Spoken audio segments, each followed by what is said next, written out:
Gracias. Tiene la palabra asambleísta Fernando Torres. Sí, señora Presidenta y señores asambleístas, según la Constitución, las objeciones presidenciales tienen que ser objeciones de fondo y, por supuesto, objeciones por razones de constitucionalidad. De las 54 objeciones a este proyecto de ley, 30 son objeciones gramaticales y de forma, y de ellas 20 exclusivamente objeciones relacionadas con el mal uso del idioma castellano por parte de la Asamblea. Las 20 objeciones que hace el presidente al mal uso del español por parte de los asambleístas, sin distinguir si estos son del oficialismo o de la oposición, es, señora Presidenta y señores legisladores, una verdadera humillación. Con esta objeción, el presidente nos ha dicho, ni siquiera saben usar el español. Vea usted los cuestionamientos que hace el presidente. Dice que utilizan mal los legisladores la conjunción copulativa cuando debería ser disyuntiva, un asunto elemental entre y u o.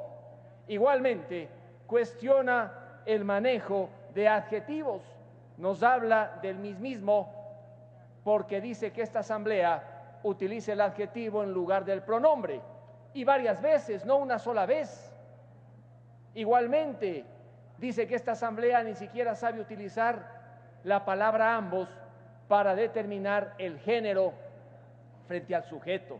Créame, señora Presidenta, que yo no hubiera querido referirme a estas objeciones gramaticales porque en la práctica no deberían tener mayor trascendencia en la Asamblea, pero sí debe llevarnos a meditar la forma como el presidente, muchas veces con razón y en otras sin razón, parece que los que le asesoraron en el veto en algunos temas tampoco conocen bien el manejo del idioma castellano, nos ha dicho, redacten bien las leyes.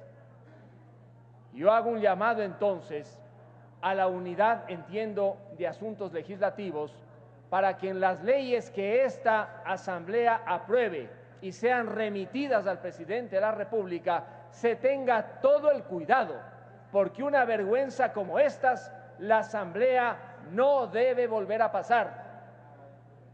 Es un llamado, señora Presidenta, porque la Asamblea siempre tiene que cuidar su buen prestigio y una de las maneras de hacerlo es, por supuesto, teniendo uso adecuado del idioma castellano.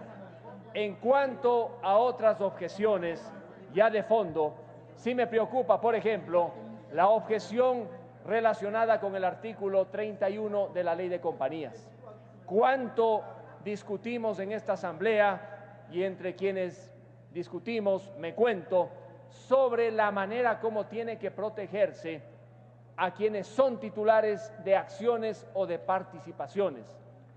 En la objeción que está con el ordinal 38º al artículo 31 de la Ley de Compañías, el presidente abre la posibilidad para que no solamente el Estado, cuando es acreedor, sino cualquier acreedor, pueda pedir la prohibición de transferencia de acciones o participaciones. En otras palabras, un acreedor inmovilizaría participaciones y acciones. La pregunta que no está respondida en este veto es una y muy sencilla: ¿en qué momento puede y bajo qué condiciones el acreedor pedir que se inmovilice una acción o una participación?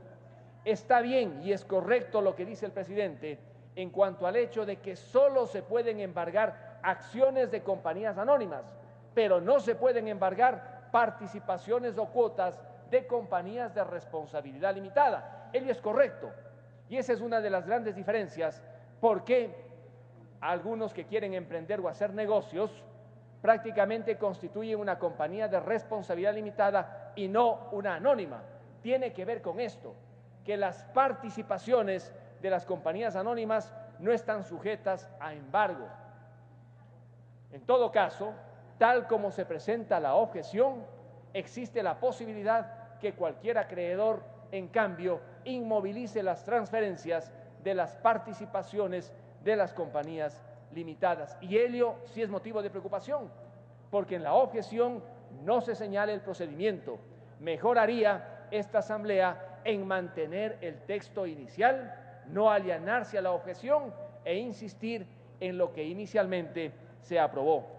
Y la otra preocupación que de alguna manera ha sido ya expresada por la asambleísta Mae Montaño.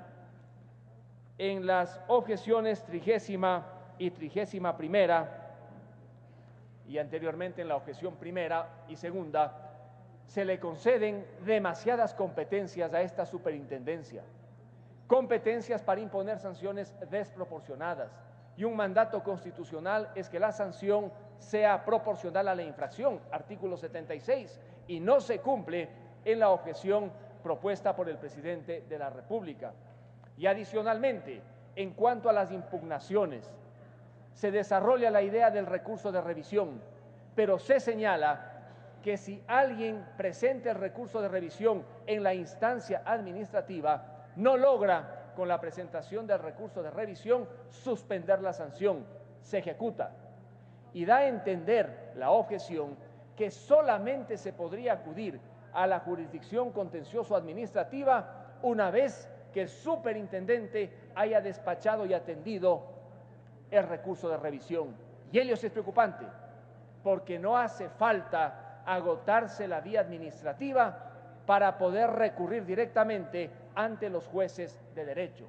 Con esta confusión, la situación de aquellos que puedan ser sancionados en virtud de esta ley será jurídica y procesalmente sumamente difícil. Ya está ocurriendo con la ley de medios. Resulta que se les juzga administrativamente a periodistas y a medios de comunicación privados, no por jueces de derecho, por medios públicos.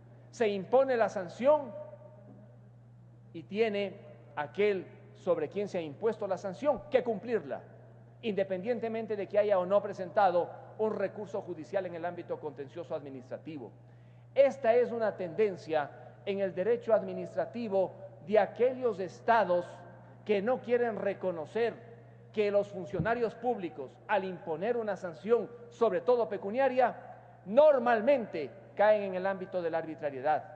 Si ya se cometió ese error en la ley de comunicación, ahora nuevamente en esta ley se repite un error en contra de aquellos que pueden ser víctimas de sanciones desproporcionadas.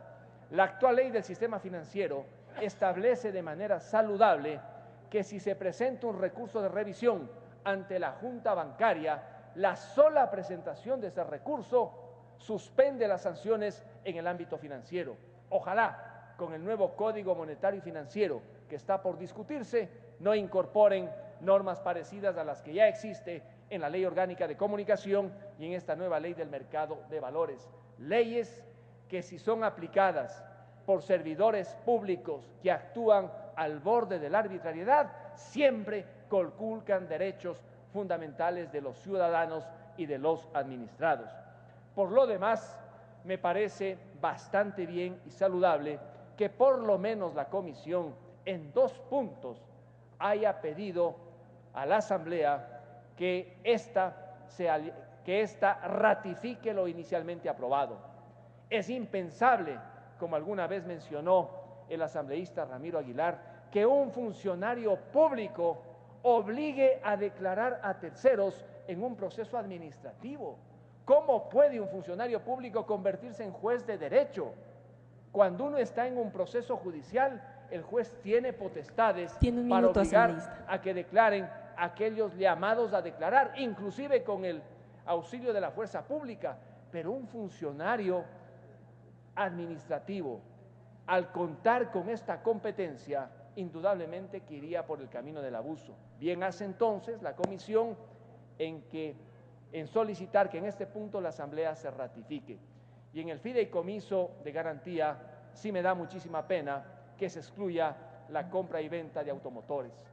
Debió haberse amparado también, porque independientemente de los abusos que puedan haber cometido algunos concesionarios, al no existir ese instrumento, serán en ciertos casos más difíciles para el comprador el poder adquirir un vehículo. Muchísimas gracias.